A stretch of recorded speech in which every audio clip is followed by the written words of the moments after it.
the fact that it does not feel natural to you to be what you imagine yourself to be is the secret of failure, right? So the only fact, the only reason why, you fail to manifest your desire is because it does not feel natural for you to have what you want to have, to be who you want to be, right? It's not obvious to you. It's not certain to you. It's not who you automatically identify yourself with, right? It's not something that you're like, yeah, obvious, right? It's still something with an increased importance. It's still something where, you put it maybe on a pedestal, or you see it as something very special. It's not natural to you.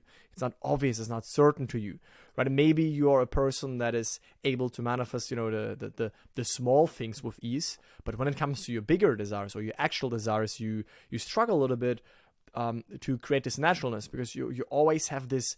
You always put this increased importance on the desire, and it's very important for you. And I talk to many people that experience that, right? They're within days, within hours, sometimes within a very short amount of time, they are able to manifest certain things. But then other things seem to take long and take long and take long. And we always, when we get to the root, we see, oh, it's not natural. They still see it as something very important for them. Once we drop that, once we even once we learn how to take the importance away, the high importance on this one desire, then certainly it's like they drop all resistance, they drop all lack, they drop all need to get this, and then it can also come very easily, right? But the fact that it does not feel natural to you right now to be what you imagine yourself to be, that's the secret of failure. So the question is, how can we make it natural, right? How can we not remain in this failure, let's just say, not wearing the failure uniform? How can we make it natural? So that's also what Neville talked about, right? How can this feeling of naturalness be achieved? And the secret lies in one word: imagination. And I will explain you what this means, because now you're rolling your eyes and you're like, oh, I already did imagine it all the time, but it's still not feeling natural. Hear me out. So for example, right, Neville gives right now a story that can help you to understand why and how naturalness can be achieved for no matter which desire it is. So let's just say that you are securely chained to a heavy iron bench. Okay, so with a chain, you are chained to this iron bench. So you could not run. It's impossible because you're chained to it. But in fact, you could not even walk. So in this circumstance, it would be not natural for you to run, right? If let's just say you stay chained there for a week, then it's very unnatural for you to run, because your current circumstances show you the opposite, right? They show you that this is not possible, right?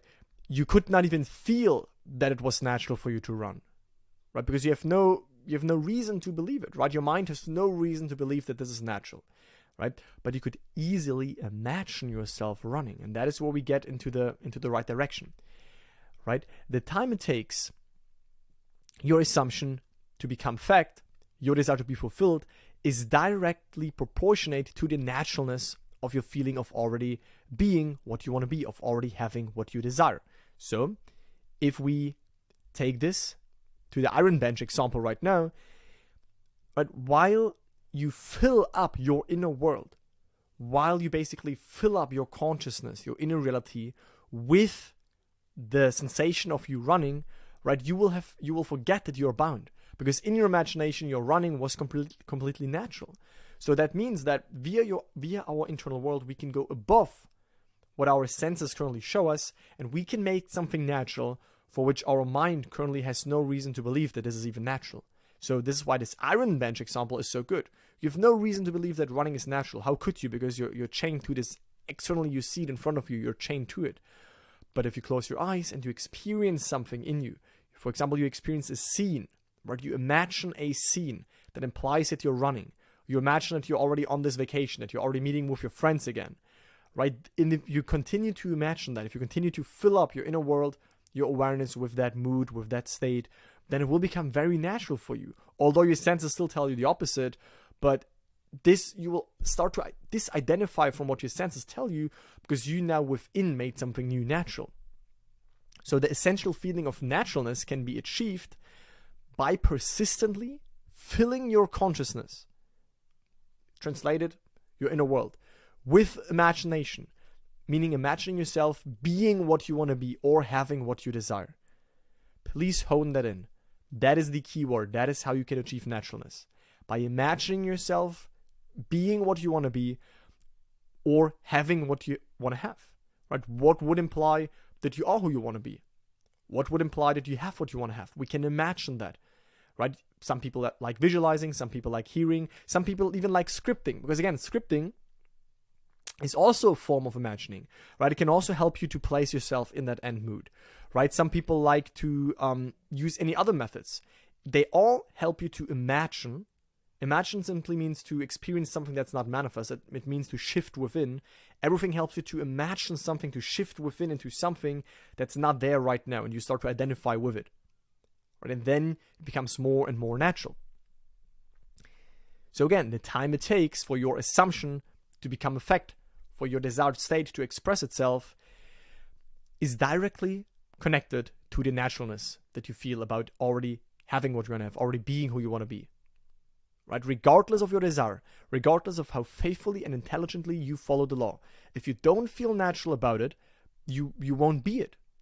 Right? Because when it's natural to you, that means that you are it. It has become your nature. You identify, you deeply know it to be done. You deeply know to be it. And that is what yields the results. So if it does not feel natural to you to get a better job, you won't get a better job. Right? That's just one example. But if it won't feel natural to you to be with this person, to be in a relationship in general, to have, a higher income, to have more money, that your business is successful, if that's all not natural and it's all unnatural, you want this, that is all indication that you still desire it, that you still don't have it, that you still have not identified with it. But if you continue to dwell back in the wish-fulfilled state, you will make it more and more natural. And this is what I illustrated right now here, right? So you only have two options, right? You could dwell on the old circumstances, right, on the old state. You dwell on only, what your current senses permit you. So you're chained to the iron bench. If we come back to this example, so you dwell there. Okay, I'm chained. It's unnatural for me to run. It's unnatural for me to be free again. So you dwell here. That's one option. You can do that. And if you fall back, if you don't have self-awareness, it's easy to fall back into the current circumstances, right? They have they hypnotize you in and they make you believe that this is all there is. And that's the final thing. Or you become conscious and you dwell consciously in your desired end state. You fill up your inner world with the states that you want to give to yourself, right? With the states of you running. You imagine yourself running, you imagine scenes that imply you run, and this will become so natural that you still see in front of you that you're chained. But this will start to seem unnatural. This will seem like, that's no longer me. I no longer identify with that because you have identified now with the desired state. And then through a bridge, you will be led to encounter that in your outside world. Right? So the failure, or the reason for failure is usually not caring about, not nurturing the naturalness, not building the momentum for the new state and returning back to it. Okay? If you need accountability on that, if you need help on that, if you need more advice or a strategy or a system and a community around that follows that applies that, and you want support and coaching, then again, check out my program. It's the second link in the video description and pinned comments. You could also watch my free masterclass if you want like a straightforward, let's just say, reminder and some mistakes that people do. If you want to watch that, you can simply watch my free masterclass. And if you simply want to get started, and maybe you don't want to commit to my program right now, you don't want to commit to coaching, but you want to get a taste of it, you want to connect with like-minded people, you want to get my like a mini version of my program, then simply go to my website, upgradeyourlife.com, join my inner circle. It's only $50, and you can already get a taste of all of that and connect with like-minded people that are on the same journey to apply these principles in their lives and to manifest their goals. Right? So that is it on the feeling of naturalness, and I look forward to speak to you in the next one. Bye, guys.